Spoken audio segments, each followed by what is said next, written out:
आज मैं एक चीज आपको बताना चाह रहा हूं कि ये कोई नई चीज नहीं है जो हो रही है आज दुनिया में। ये फैलने वाली है और क़यामत के करीब हम आ चुके हैं।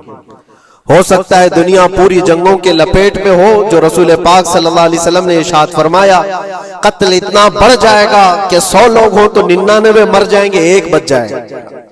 कत्ल इतना बढ़ जाएगा, ये जंग की आग हो सकता है आसपास सब फैल जाए, जिसकी वजह से इस वबा में, इस बला में सब मुलव्विस होने लग जाएंगे। और एक बात ये भी याद रखो, चाहे जैसी भी हुकूमत, तारीख पूरी उठा करके देखना, जुल्म के बाद जो गुरूर और तकब्बुर में आकर फिरौन बनने की कोशिश करता है, उसका अंजाम अल्लाह ताला बहुत भयानक फरमाता है, बहुत भयानक अंजाम होता है। अब के जालिम भी अपने अंजाम के बहुत करीब आ चुके हैं। इन्होंने जुल्म इतना किया है, वो बच्चों की आहें, वो औरतों की चीखें क्या बारगाह रब्बुल इज्जत में ना पहुंची होंगी? रब तबारक व तआला खुद फरमाता है, सयअलमुल लज़ीना ज़लमू अय्य मुनक़लिबिन यनक़लिबून, अन क़रीब जालिम ये देख लेंगे कि किस पलटी में अल्लाह ताला उन्हें गिराने वाला है। जो जाल वो अपने दुश्मनों के लिए बुनते हैं, अल्लाह ताला उसी जाल में उनको फंसाता है। आज देखना आप, तारीख की सच्चाइयां आपको इस बात का जवाब देंगी। जालिम ये समझता है कि मैं खुदा के बराबर हो चुका, मुझे कोई भी हिलाक नहीं कर सकता। अल्लाह ताला फरमाता है, इन्नमा तकूनु युद्रिकुमुल मौत वलौ कुंतुम फी बुरूजिन मुशय्यदा, तुम मजबूत किले में क्यों ना बैठे हो, मौत तुम्हारे पास आकर पकड़ लेगी। और रब तबारक व तआला के लिए कोई चीज नामुमकिन है।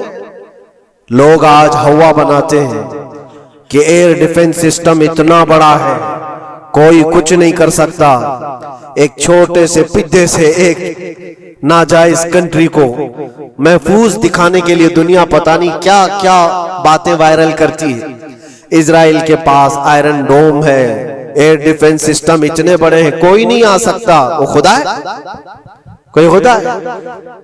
लेकिन दुनिया आज देख रही है, बहुत सारी चीजों को देख रही है।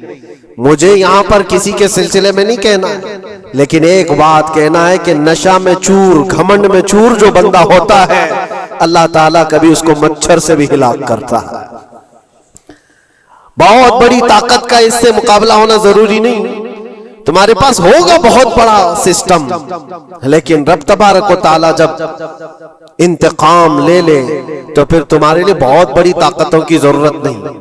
आपको मैं तारीख बताऊं, इराक में नमरूद एक जमाने में इस तरह की हरकत किया था कि उसने बहुत बड़ी इमारत बनाई थी, और उसके मुताबिक बात ये थी कि वो 1000 लोगों से तन्हा लड़ सकता था, इतनी उसकी ताकत थी। शेर से खुद मुकाबला करता था, कभी डरता नहीं था। नमरूद की ताकत मशहूर थी उस जमाने में, और सारे लोग उसकी ताकत का लोहा मानते थे, हत्ता कि वो कभी अपनी जिंदगी में बीमार नहीं हुआ था। आदमी जब बीमार नहीं होता तो उसका गुरूर बढ़ जाता है, सोचता है मुझे कुछ हो नहीं सकता। नमरूद ने उसके बाद ये देखा, सारी दुनिया मेरे कब्जे में है, ताकत और दौलत के जखीरे सब उसके पास है, लेकिन एक चीज नहीं थी, मौत। मौत पर कंट्रोल। इसको कैसे किया जाए कंट्रोल? यानी मरने से बच तो नहीं पाएगा, ये कंट्रोलिंग पावर भी हमारे पास होना चाहिए। उसने एक बहुत बड़ी इमारत बनाई, कहा कि खुदा आसमानों में होता है, हम इतनी बड़ी इमारत बनाएंगे कि उन इमारतों पर चढ़कर खुदा को ललकारेंगे। आजा मैं मुकाबला करता हूं, और मुकाबला करके मैं खुदा को गिरा दूंगा किसी भी तरह से। अगर मुझसे ना हो सके तो पूरी फौज को तैयार करूंगा। खुदा से लड़ाई लड़ करके एक बार वो मौत और हयात का पावर अपने हाथ में ले लेंगे, फिर हमको जब तक चाहे जीना है।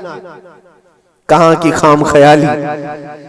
लेकिन उसने बनाया, पूरी दुनिया भर से लोगों को जमा किया, सबकी जुबान एक बनाया, सबकी करेंसी एक बनाया, सारी उस पूरी दुनिया के लोग उसकी फौज में।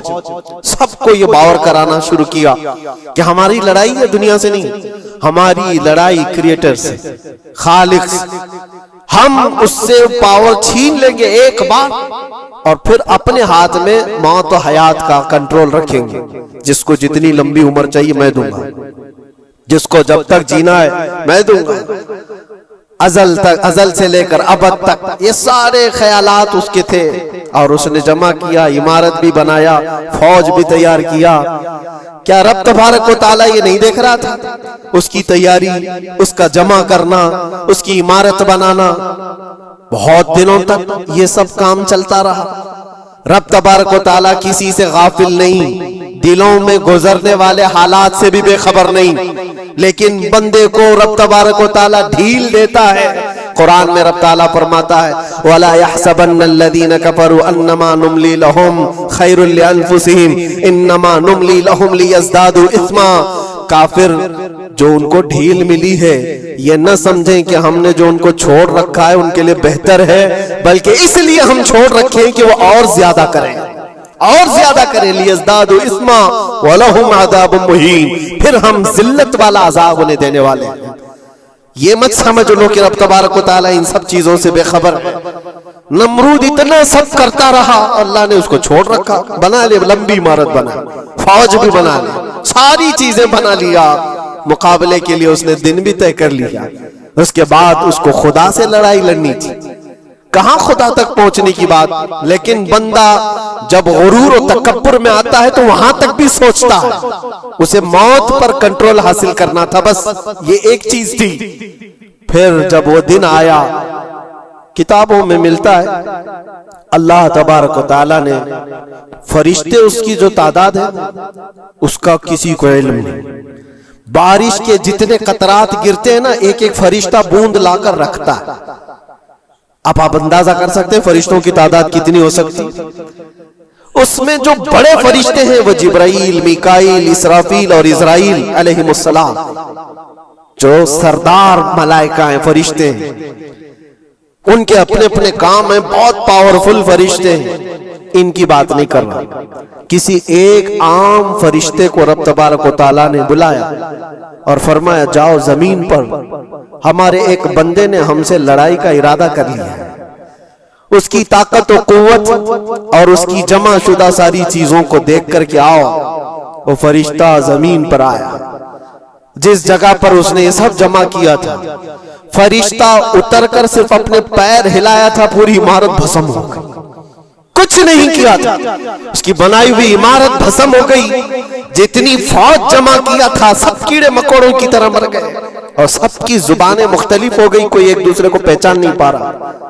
ये मिनटों की भी बात नहीं थी, सेकंडों की बात थी।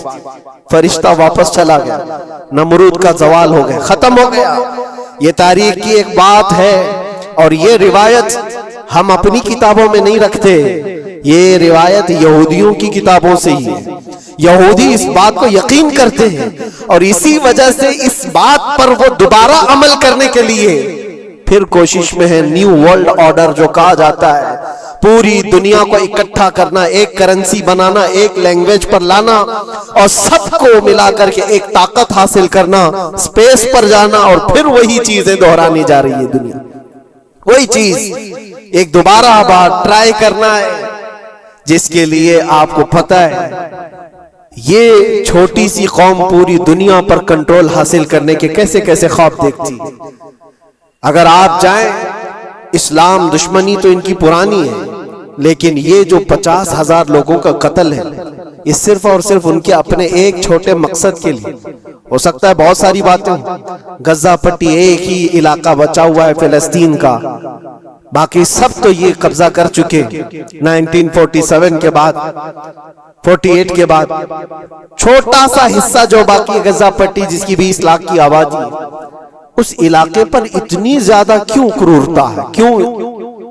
बाकी सब जगह पर और भी दीगर जगह पर, यरूशलेम में, वेस्ट बैंक में, कई जगहों पर मुसलमान आबाद हैं। ये गजा के लिए क्यों इस कदर सख्तियां हैं? दुनिया को बताने के लिए तो ये एक आतंकवाद जमात है हमास, जिसका मुकाबला करने के लिए हम ये हमले कर रहे हैं। लेकिन आज तक ये दुनिया को बता नहीं सके कितने हमासियों को कत्ल किया, कितने हमास के लोग पकड़े गए, कितनों को मारा गया, चंद होंगे। लेकिन उसके बदले में जो भारी कीमत चुकाई हो गजा के निहत्थे लोगों ने, 50,000 लोगों का कत्ल, ये तो रिकॉर्ड पे दिख रहा है, बाकी अल्लाह वाला। बाकी कितने हैं जिनकी तादाद मिल ना सकी हो। बाज दानिश्वरों ने यह भी बताया उसको सिर्फ और सिर्फ एक कैनल बनाना है जो दुनिया की ट्रेडिंग पर कब्जा हासिल करने के लिए। जो सुएज कैनाल है इजिप्ट का, जिससे मेडिटेरियन सी से लेकर के गुजरते हैं, दो समंदरों को जोड़ने के लिए एक कैनल है मिस्र में, इजिप्ट में, जहां से इजिप्ट हर गुजरने वाले जहाज से टैक्स लेता है, हर गुजरने वाले जहाज से एक भारी कीमत लेता है, जिससे ट्रेडिंग पर असर भी रहता है। और जब वो चाय बंद करे, 2 मरतबा उसने बंद भी किया था तारीख में 1950 के बाद। और ये ख्वाब देखता है इजराइल कि हम अपनी ही जगह से एक कैनल बना लें तकरीबन 300 किलोमीटर, जिसके लिए उसको गजा हासिल करना बहुत जरूरी है। ये बाज लोगों की अपनी तहकीक है। तो क्या कोई अपने मफाद का हासिल करने के लिए 50,000 लोगों का कत्ल कर सकता है? दुनिया को यह भयानक चेहरा भी तो मालूम होना चाहिए। अगर उनको कोई रास्ता बनाना है तो उसके लिए इंसानियत का कत्ल करना।